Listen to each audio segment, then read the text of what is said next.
மகாராஷ்டிராவில் பாஜக கூட்டணி ஆட்சியை கைப்பற்றும் என்று பெரும்பாலான கருத்து கணிப்புகள் தெரிவித்துள்ளன. மகாராஷ்டிரா மாநிலத்திற்கான தேர்தலுக்கு பிந்தைய கருத்து கணிப்புகள் வெளியாகியுள்ளன. அதன்படி பல்வேறு கருத்து கணிப்புகளின் தொகுப்புகளை CNN நியூஸ் 18 வெளியிட்டது. அதன்படி பாஜக கூட்டணி 154 இடங்களை கைப்பற்றும் என்றும், காங்கிரஸ் கூட்டணி 128 இடங்களை கைப்பற்றும் என்றும், இதர கட்சிகள் 6 இடங்களை கைப்பற்றலாம் என்றும் தெரிவிக்கப்பட்டுள்ளது. ABP மேட்ரிக்ஸ் வெளியிட்ட கருத்து கணிப்பில் பாஜக கூட்டணி 150 முதல் 170 இடங்களையும், காங்கிரஸ் கூட்டணி 110 முதல் 130 இடங்களையும், மற்ற கட்சிகள் 8 முதல் 10 இடங்களை பிடிக்கும் என்று குறிப்பிடப்பட்டுள்ளது. பீப்பிள் பல்ஸ் வெளியிட்ட கருத்து கணிப்பில் பாஜக கூட்டணி 175 முதல் 195 இடங்களிலும், காங்கிரஸ் கூட்டணி 85 முதல் 112 இடங்களிலும், மற்ற கட்சிகள் 7 முதல் 12 இடங்களிலும் வெல்ல வாய்ப்பு இருப்பதாக கூறப்பட்டுள்ளது.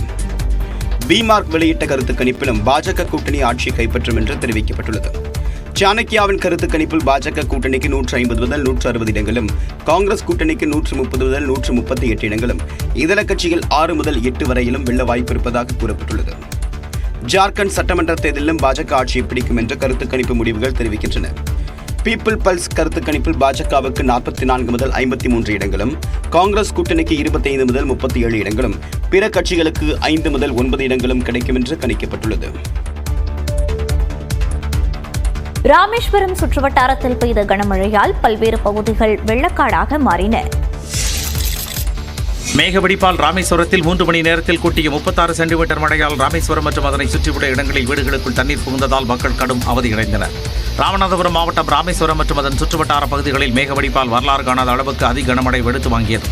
அதிகபட்சமாக ராமேஸ்வரத்தில் நேற்று பிற்பகல் 1 மணி முதல் மாலை 4 மணி வரை மட்டுமே 36 சென்டிமீட்டர் அளவுக்கு அதி கனமழை கொட்டியது. தங்கச்சி மடத்தில் 3 மணி நேரத்தில் 27 சென்டிமீட்டர் மழையும், பாம்பனில் 125 ஆண்டுகளில் இல்லாத அளவுக்கு 3 மணி நேரத்தில் 19 சென்டிமீட்டர் மழையும் பதிவானது. இதேபோல மண்டபத்தில் 3 மணி நேரத்தில் 13 சென்டிமீட்டர் மழை வெளுத்து வாங்கியது. ராமேஸ்வரத்தில் நேற்று காலை முதல் மாலை வரையிலான 10 மணி நேரத்தில் மட்டும் 41 சென்டிமீட்டர் அளவுக்கு மழை கொட்டி தீர்த்த நிலையில் கனமழையால் ராமேஸ்வரம், பாம்பன், மண்டபம், மரைக்காயர்பட்டினம், தங்கச்சிபடம் உள்ளிட்ட இடங்கள் வெள்ளக்காடாக மாறின.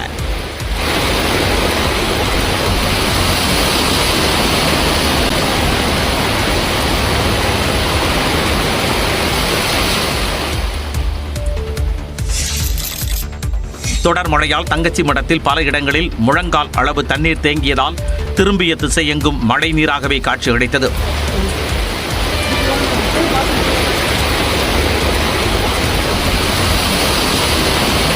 இதேபோல் பாம்பன் அருகே கடற்கரையை ஒட்டியுள்ள சின்னப்பாலம் முந்தன் முனையில் குடிசை பகுதியில் வீடுகளுக்குள் தண்ணீர் புகுந்ததால் மக்கள் செய்வதறியாது தவித்தனர்.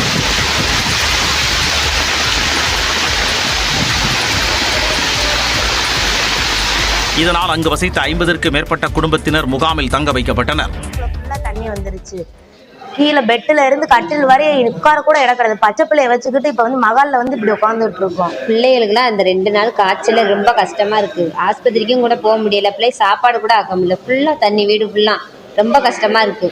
இதேபோல ராமநாதபுரத்தில் பெய்த கனமழையால் பெருங்குளம் கிராமத்தில் வீடுகளுக்குள் தண்ணீர் புகுந்தது.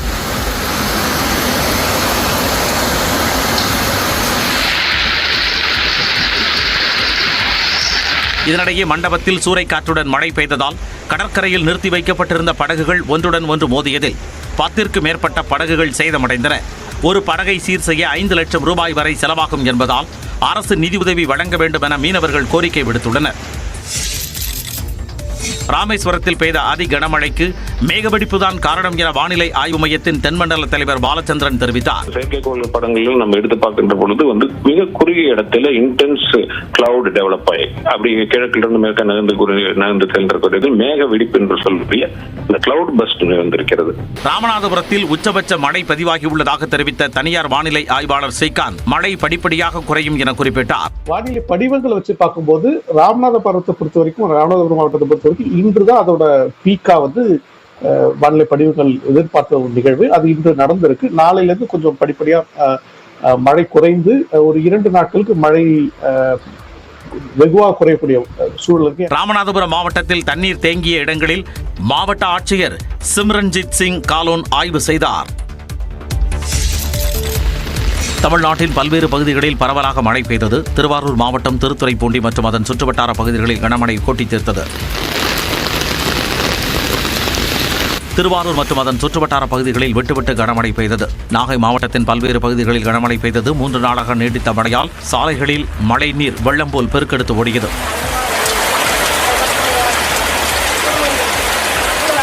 கடல் பகுதி சீற்றத்துடன் காணப்பட்டதால் வேளாங்கண்ணியை அடுத்த பிரதாபராமபுரம் கிராமத்தில் கடலோர பகுதிகளில் உள்ள மானாவாரி நிலங்களுக்குள் கடல் நீர் புகுந்தது. அங்கு 100 ஏக்கரில் பயிரிடப்பட்டிருந்த நெற்பயிர்கள் சேதமடையும் அபாயம் ஏற்பட்டுள்ளது. மயிலாடுதுறை மாவட்டத்தில் சீர்காழி சுற்றுவட்டார பகுதிகளில் மிதமான மழை பெய்தது.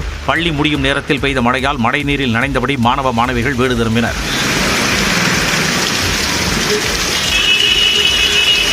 சிவகங்கை மாவட்டத்தில் காரைக்குடி, திருப்பத்தூர் உள்ளிட்ட பகுதிகளில் 8 மணி நேரத்திற்கு மேலாக மிதமான மழை பெய்தது. இதனால் மக்களின் இயல்பு வாழ்க்கை பாதிக்கப்பட்டது. புதுச்சேரிக்கு உட்பட்ட காரைக்காலில் தொடர்ந்து 7 மணி நேரம் மழை கொட்டியது. இதனால் சாலைகளில் மழைநீர் ஆறுகள் போல் பெருக்கெடுத்து ஓடியது.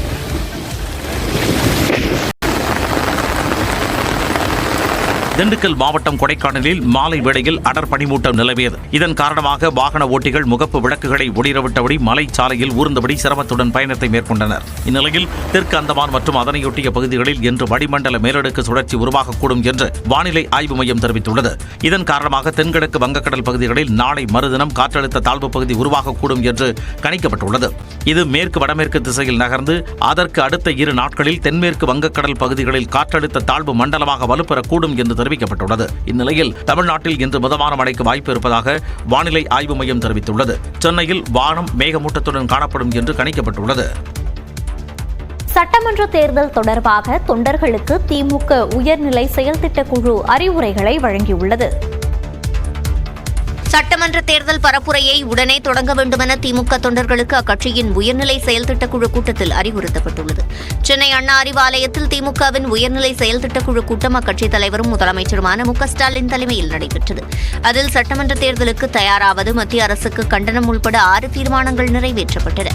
அதன்படி திமுக அரசின் சாதனைகள் மற்றும் திட்டங்களை மக்களுக்கு நினைவூட்டுவதன் மூலம் தேர்தல் பரப்புரையை உடனடியாக தொடங்குமாறு தொண்டர்களுக்கு கட்சியின் உயர்நிலை செயல்திட்டக் குழு அறிவுறுத்தியுள்ளது.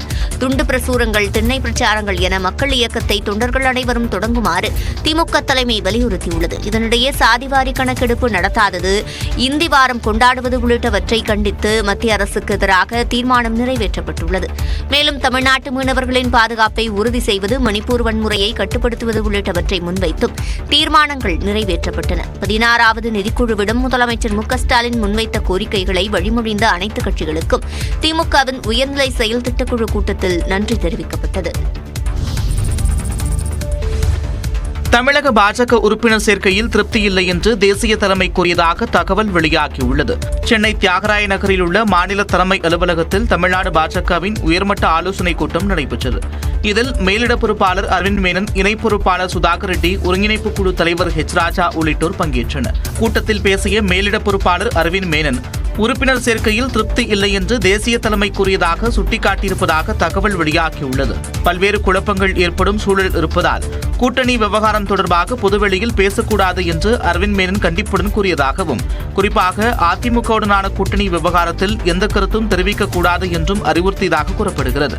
லண்டனில் உள்ள பாஜக மாநில தலைவர் அண்ணாமலை இந்த கூட்டத்தில் காணொலி காட்சி வாயிலாக பங்கேற்றார். மேலும் வரும் ஜனவரி மாதம் முதல் மாநில தலைவராக அண்ணாமலையை மீண்டும் நியமிப்பது தொடர்பான அறிவிப்பு இந்த கூட்டத்தில் வெளியிடப்பட்டதாக நிர்வாகிகள் தெரிவித்தனர்.